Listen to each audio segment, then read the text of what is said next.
Vide. Monsieur le Premier ministre, votre ministre de la Santé abandonne le navire en pleine tempête.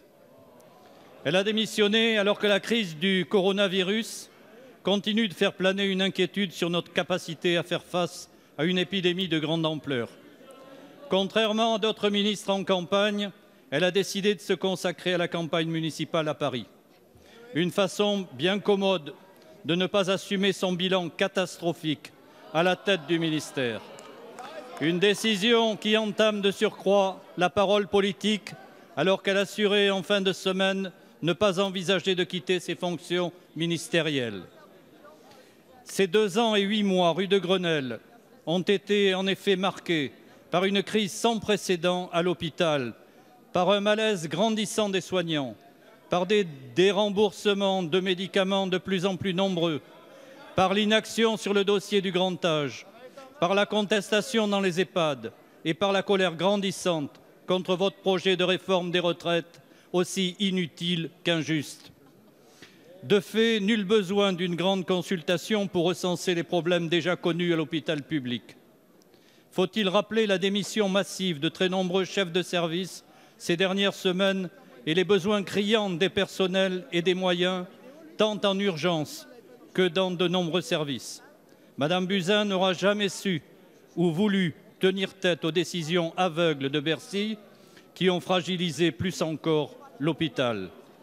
Alors, Monsieur le Premier ministre, pouvez-vous assurer la représentation nationale que cette démission en pleine tempête n'aura pas de conséquences sur la santé des Français? Et envisagez-vous vous-même de démissionner pour vous consacrer à votre candidature au Havre? Merci, monsieur le député. La parole est à monsieur Olivier Véran, ministre des Solidarités et de la Santé.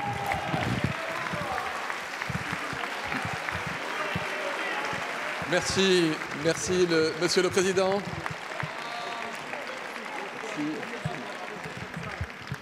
Merci beaucoup. Monsieur le député Alain David, mesdames et messieurs les députés, d'abord, je voudrais intervenir suite à l'interpellation de ma collègue Caroline Fiat tout à l'heure pour m'associer à la tristesse de la nation suite au décès de l'infirmière à Thouars, cette jeune infirmière de 31 ans, mère de 2 enfants, qui a été poignardée à mort par un patient psychotique. Dès le lendemain, le délégué ministériel à la santé mentale s'est rendu sur place et je me rendrai moi-même sur place dans les prochains jours à Thouars, sans presse, à la rencontre des équipes, parce que je pense que c'est mon rôle que d'y aller. Vous avez posé une question avec de multiples facettes, monsieur le député Alain David. Elle a déjà été posée en ce sens par d'autres députés auparavant. Vous dire d'abord ma fierté de pouvoir succéder à une très grande ministre de la Santé et des Solidarités comme Agnès Buzyn.